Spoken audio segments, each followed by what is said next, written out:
जय हिंद, वंदे मातरम।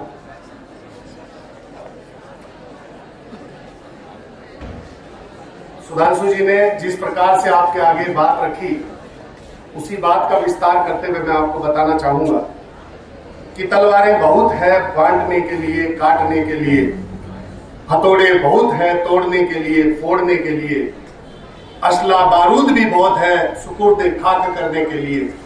जरूरत है तो सिर्फ और सिर्फ हमें एक सुई की, जो जोड़ सके, हमें सील सके, हमें हमारी भावनाओं को एकीकृत कर सके। इस व्यवस्था को खड़ी करने के लिए आज आपके बीच में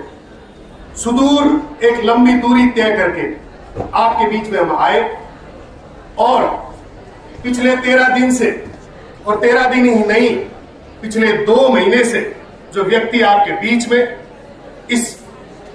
बीज को रोकने का प्रयास कर रहा है, डॉक्टर साहिल मुजफ्फर हुसैन कलाल और डॉक्टर बिलाल रसूल साहब और इनके साथ पूरी की पूरी टीम जिस प्रकार से बीजारोपण पूरे जम्मू कश्मीर में तिरंगे के नाम पर कर रही है, वो केवल और केवल इसलिए कर रही है कि भावी भविष्य में जब ये बीजारोपण से बड़ा वृक्ष बने तो उस वृक्ष के आधार पर जब फल लेने का समय आए तो यही युवा शक्ति रोजगार के माध्यम से अपने भविष्य को इस सुदूर हिंदुस्तान के अंदर साध सके। इस तरह का प्रयास इस तिरंगा यात्रा के द्वारा किया जा रहा है। एक तिरंगा सिंबॉलिक हो सकता है, एक तिरंगा निर्विवाद हो सकता है, उसे किसी जाति, पंथ, रंग, संप्रदाय की राजनीति से जोड़कर देखना कहीं ना कहीं मानसिक क्षीणता हो सकती है। परंतु मैं आज इस मंच के माध्यम से, मंच के ऊपर बैठे तमाम युवा बंधुओं के माध्यम से आपको बता देना चाहता हूं कि आज की तिरंगा यात्रा, वर्ष 2023 की तिरंगा यात्रा, भारत की आजादी के अमृत महोत्सव के समय ये तिरंगा यात्रा कोई मामूली प्रयास नहीं है मेरे भाइयों और बहनों। ये बीजारोपण है वर्ष 2047 के लिए, जब हिंदुस्तान को आजाद हुए 100 वर्ष हो जाएंगे। ये बीजारोपण है उस भविष्य को साधने के लिए जहां यही सभागार में बैठी मेरी बहनें, मेरे भाई जो युवावस्था में है, जब ये अपना भविष्य साधने को लेकर कारगर होंगे तब इनके हाथ में रोजगार हो, इनके हाथ में ऐसे सुअवसर हो जिसके माध्यम से ये अपने भविष्य को साध सके और अपने भावी पीढ़ी को साध सके। इन राजनीतिक हुक्मरानों ने, जैसा मैंने जिक्र किया, तलवारों के नाम पर, हथौड़ों के नाम पर, असले बारूद के नाम पर, धर्म, जाति, रंग, पंथ, संप्रदाय के नाम पर केवल और केवल मानवता को बांटने का प्रयास किया इन राजनीतिक हुक्मरानों ने। मैं आज इस मंच से बड़ी जिम्मेदारी से आपको कहना चाहता हूं कि तिरंगे को हम हमारा प्रतीक चिन्ह मानकर, तिरंगे को हम हमारा पहचान पत्र मानकर, तिरंगे को ही हम अपना सर्वस्व मानकर केवल और केवल इस बात का एक सीधा सीधा संदेश केंद्र में बैठी सरकारों को भी दे सकते हैं कि हमारे लिए तिरंगे से बढ़कर कुछ भी नहीं है। इस तिरंगे की आन बान और शान के लिए हम किसी भी हद तक गुजरने को तैयार है, मर मिटने को तैयार है। मैं आपको बताना चाहता हूं कि बहुत सारी ऐसी व्यवस्थाएं जो केंद्र से तो चलती है, लेकिन आपकी इस घाटी के अंदर आते आते या तो लच्चर हो जाती है, या मर जाती है, या मार दी जाती है। हमारा यह प्रयास रहेगा, डॉक्टर मुजफ्फर हुसैन कलाल साहब का या डॉक्टर बिलाल रसूल जी का इस तरह का प्रयास रहेगा कि जो जो युवाओं के लिए केंद्र की सरकार हम सब के लिए माई बाप है, किसी पार्टी पॉलिटिक्स या किसी झंडे की रसूखदार नहीं है। हो सकता है आज हुक्मरान में कोई और व्यक्ति है, 5 साल बाद कोई और व्यक्ति हो, 15 साल बाद कोई और व्यक्ति हो, लेकिन केंद्र की सरकार, केंद्र की योजनाएं हिंदुस्तान में रहने वाले तमाम युवाओं के लिए है। उसको लागू करवाने के लिए बर्चस तरीके से प्रयास जो है आज की सैल्यूट तिरंगा टीम की रहेगी। 1 से 15 तारीख के बीच में आपके गले में तिरंगे का दुपट्टा डालकर इस आयोजन में या किसी भी आयोजन में भीड़ का हिस्सा बनाकर किसी भी तरह का माइलेज या फुटेज लेने का हमारा कोई भी मनोदशा नहीं है, किसी प्रकार का विचार नहीं है। हम ये चाहते हैं कि असली लड़ाई 16 अगस्त से शुरू होगी और असली हिसाब किताब अगली 31 जुलाई को होगा। जब 31 जुलाई 2024 को हम पुनः आपके बीच में आएंगे, तब आप हमसे 1 साल का हिसाब मांगिएगा कि पिछले 16 अगस्त से लेकर 31 जुलाई तक जो तिरंगा यात्रा पिछले वर्ष 2023 में आपने कराई थी, उस 2023 वाली यात्रा का क्या परिणाम रहा। कितने जम्मू कश्मीर और घाटी के हमारे नौजवानों को रोजगार मिला, कितने हमारे नौजवानों को शिक्षा के अंदर मदद मिली, कितने हमारे बुजुर्ग लोगों को प्रधानमंत्री के नाम पर जो स्वास्थ्य की योजनाएं चल रही है, उन योजनाओं पर एम्स के अंदर या दिल्ली के अंदर या विदेश के अंदर भी कोई स्वास्थ्य का लाभ लिया गया तो उसमें आर्थिक रूप से मदद मिली। दोस्तों, किसी भी प्रकार का पॉलिटिकल एजेंडा होता तो हम हमारा प्रचार करते। यहाँ कोई भी प्रकार का पॉलिटिकल एजेंडा नहीं है, कोई भी प्रकार की राजनीतिक रसूखदारी नहीं है। ये तमाम पार्टियां,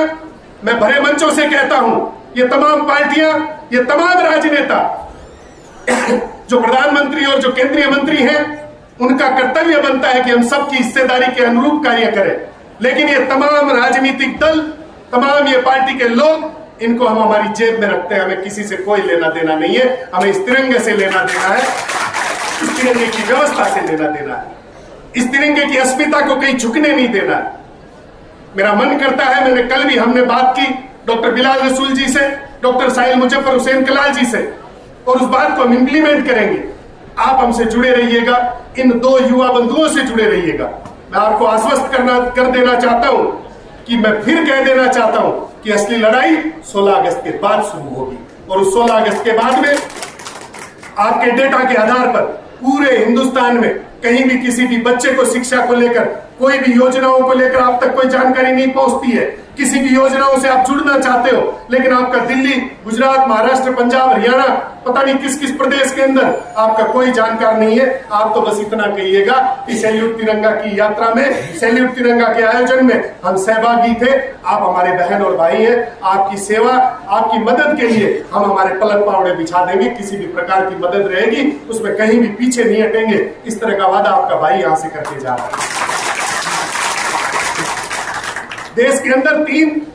अव्यवस्थाएं जिनको व्यवस्थित करने की जरूरत है: शिक्षा, स्वास्थ्य और रोजगार। मैंने शिक्षा के मामले में आपको कहा कि कहीं भी किसी भी प्रकार की अव्यवस्था हो, कुछ कानून जो पहले तक थे अब कानूनों में बदलाव किया गया है। उन कानूनों के आधार पर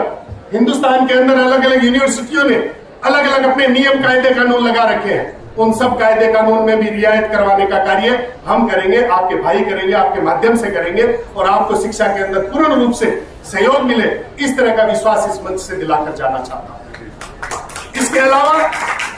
स्वास्थ्य के लिए बहुत सारी ऐसी बीमारियां हमारे बुजुर्गों, हमारे भाई बंधुओं को हो जाती है, जिसके लिए 10-10, 20-20, 30-30 लाख रुपए का बिल जो है हमें सरकारी व्यवस्थाओं से मिलता है। इस बिल के लिए मैं बहुत बड़ी बात बताने जा रहा हूं आपको। आप कोई भी इस तरह का कार्य हो, 16 तारीख के बाद डॉक्टर बिलाल रसूल जी को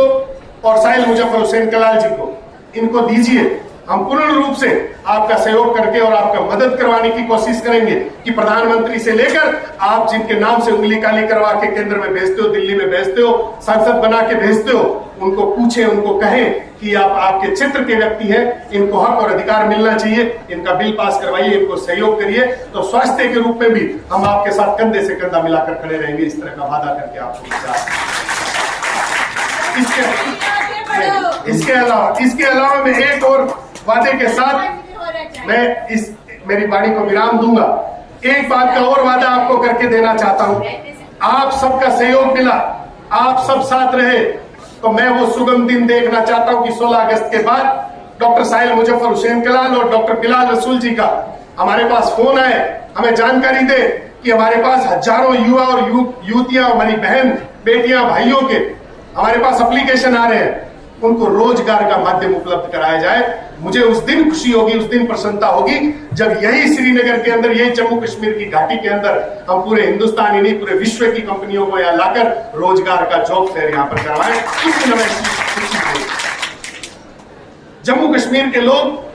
मैं आपके आगे तारीफ करके नहीं जाना चाहता हूं, मैं आपकी पीठ पीछे भी बात करता हूं कि जम्मू कश्मीर के लोग अच्छा खाते हैं, अच्छा पहनते हैं, अच्छा आपका रहन सहन है, और कुछ भी हो, प्रकृति की सबसे पहली व्यवस्था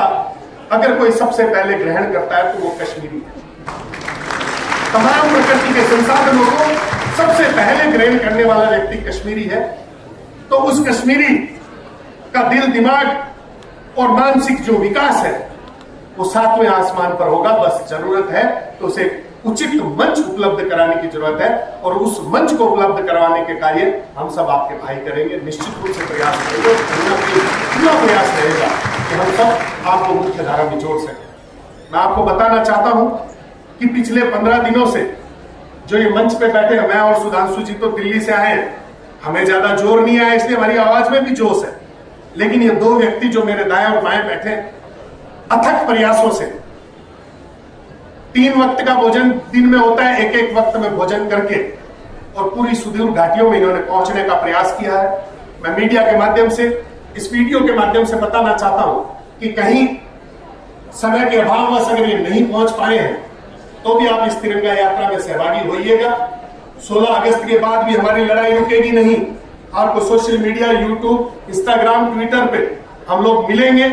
आप वर्चुअली हमसे जुड़िए, हम आपको लिंक उपलब्ध करवाएंगे। वर्चुअली तमाम बहन भाई, तमाम युवा बुजुर्ग हम इस व्यवस्था से जुड़ेंगे और कंधे से कंधा मिलाकर कहीं ना कहीं हम पूरे हिंदुस्तान और पूरे विश्व को सुधारने की ठेकेदारी तो नहीं ले सकते, लेकिन राम सेतु में जितना गिलहरी का योगदान था उतना मात्र योगदान देने से हम कहीं ना कहीं इस तरह का प्रयास कर सकते हैं। जैसे आपने सुना होगा कि एक जगह बहुत बड़ी आग लगी थी और वहां एक चिड़िया अपनी चोंच में थोड़ा सा पानी लाकर डालती थी, फिर थोड़ी देर में आके फिर पानी डालती थी। तब किसी ने कहा कि तुम्हारे इस चोंच भर पानी से कोई आग बुझने वाली नहीं है, तुम क्यों इस तरह का निरर्थक प्रयास कर रही हो। तब चिड़िया कहती है कि मैं वो प्रयास इसलिए नहीं कर रही हूं कि आग बुझ जाए, लेकिन जब आग बुझाने वालों का नाम लिया जाएगा तब मेरा भी नाम सह सम्मान लिया जाएगा, इसलिए हमें पता है कि हो सकता है 3, 4, 5 लोग किसी प्रकार की क्रांति ना ला सकते हो, समर्थ ना हो, लेकिन जब आप युवावस्था की उस अवस्था में पार करके जब यहाँ पर लोग बड़ी बड़ी तिरंगे के नाम पर, देश हित के नाम पर, राष्ट्र हित के नाम पर, शिक्षा, स्वास्थ्य और रोजगार के नाम पर डिगे हाँक रहे होंगे, तब आपको 2023 का वो वृतांत याद आएगा जब 13 अगस्त को 2:30-3 बजे आपको याद आएगा कि किस तरह से किसी ने हमें कमिटमेंट किया था। उस कमिटमेंट का जो गिलहरी जितना, जो चिड़िया के चोंच में पानी जितना योगदान था, उस योगदान को आपको याद रखना और जुड़कर रहना। बहुत बहुत धन्यवाद आपका समय दिया इसके लिए। जय हिंद, जय भारत।